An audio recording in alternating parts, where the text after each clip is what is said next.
Welcome back to my channel. आज हम video में हमल में रोज़ों के हवाले से बात करेंगे। माह रमज़ान आ रहा है तो मैंने सोचा कि क्यों ना आपको बताया जाए कि हमल में रोज़ा रखना चाहिए या नहीं रखना चाहिए, अगर रखने चाहिए तो कैसे रखने चाहिए। देखें कि अल्लाह ताला ने दूध पिलाने वाली माओ और हामला को ये छूट दी है कि वो अगर नहीं रख सकती तो रमज़ान के रोज़े ना रखें, लेकिन बाद में जो है वो जैसे ही डिलीवरी हो जाए और वो दूध पिलाने से फारिग हो जाएं तो वो जो छूटे हुए रोज़े हैं वो पूरे कर लें। इस सूरत में छूट है हामला को भी और दूध पिलाने वाली माँ को भी। तो अगर आपने रोज़े रखने हैं तो हम इसको 3 हिस्सों में डिवाइड करेंगे। पहले 3 महीने हमल के, दरमियान वाले 3 महीने और आखिर वाले 3 महीने। पहले वाले जो हमल के 3 महीने होते हैं उसमें उल्टी आती है, मतली, कै, दिल बुरा होना, इस तरह की जो है वो हाँ अक्सर हमला को जो है वो कैफियत रहती है। तो इस सूरत में जो रोज़ा रखना है वो नामुमकिन है। हाँ, अगर आप कोई कोई मसला नहीं है, कोई मतली नहीं है, कै नहीं है, कोई आपकी तबीयत बिल्कुल ठीक है, तो आप फिर माह रमज़ान के रोज़े रख सकती हैं।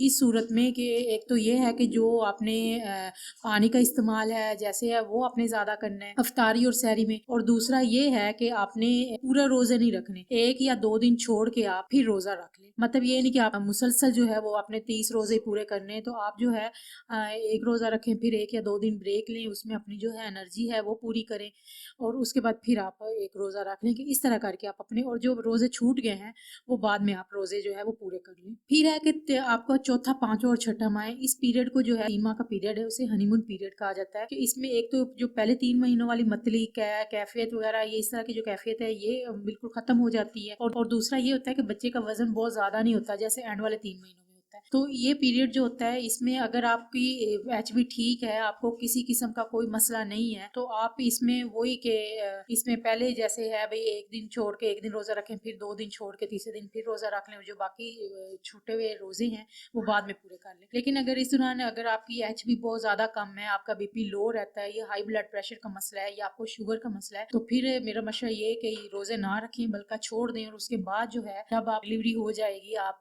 का बच्चा जो है वो दूध पिलाने से आप मतलब उसको दूध उसका ख़त्म हो जाएगा, आपका वो दूध आपका नहीं पिएगा, तो उस वक्त आप जो है ये छोड़े हुए रोज़े जो है वो तब पूरे कर लें। अब जो आखिर में आ जाते हैं वो 7वां, 8वां और 9वां महीना। इन 3 माह में खुसूसी तौर पर आपको अपनी बहुत ज़्यादा हिफाजत करनी होती है। इसमें बच्चे का वज़न जो है वो बहुत ज़्यादा बढ़ता है, इसी 3 माह में बच्चे का वज़न ज़्यादा गेन करता है। उसमें आपको ग़िज़ाइयत की ज़्यादा ज़रूरत होती है, आपको अपनी खुराक अच्छी रखने की ज़रूरत होती है, आपको अपनी एनर्जी जो है वो आपको पूरी करनी होती है। इस माह में बच्चा जो है वो पानी का आपने इंटेक बहुत ज़्यादा करना होता है। आप 12 से 14 गिलास आप लाज़मी पिएँ तो वैसे पूरी प्रेगनेंसी में पीने चाहिए, लेकिन इस माह में चूँकि बच्चा बड़ होता है तो वो ज़्यादा आपसे जो है वो ग़िज़ाइयत जो है वो ज़्यादा ले रहा होता है।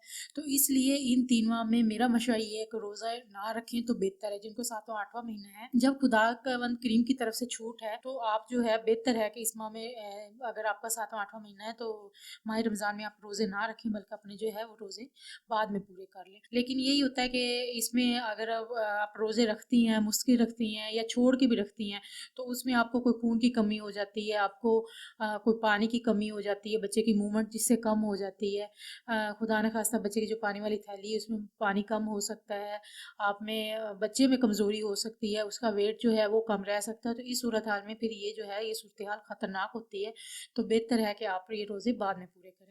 तो ये तो थी माह रमज़ान के हवाले से कुछ मुफ़ीद मालूमात आपसे शेयर करनी थी कि माह रमज़ान आ रहा है तो आप इस वीडियो से फ़ायदा ले सकती हैं। उम्मीद है वीडियो पसंद आई होगी।